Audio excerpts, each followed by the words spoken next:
বর্তমানে আমাদের সমাজ অন্যায়ে ভরে গেছে। অল্প কিছু লোক ছাড়া সমাজের বড় কর্তা থেকে আরম্ভ করে ছোট কর্মচারী পর্যন্ত সকলেই অন্যায় কাজ করে। এই সমাজে অন্যায় করা এবং অন্যায় পথে চলাই সহজ।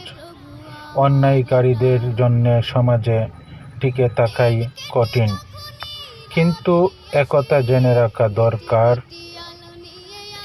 কোনো সমাজে সত্যিকারে মুসলমান থাকলে অন্যায়ের বিরুদ্ধে তাদের সংগ্রাম করা কর্তব্য।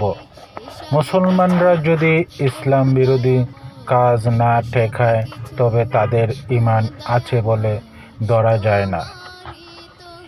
নবী করিম সাল্লাল্লাহু আলাইহি ওয়াসাল্লাম বলেছেন, তোমাদের কেউ যদি কোনো অন্যায় ও ইসলাম বিরোধী কাজ হতে দেখে তবে সে যেন শক্তি প্রয়োগ করে তা ঠেকায়। আর তা যদি সেই শক্তি না থাকে তবে যেন মুখে নিষেধ ও সমালোচনা করে। এটাও করা অবস্থা যদি না থাকে তবে সে যেন মনে মনে সে কাজকে ঘৃণা করে এবং তার পরিবর্তন চায়। আর এই মনে মনে ঘৃণা করাটা একেবারেই দুর্বল ঈমানের লক্ষণ।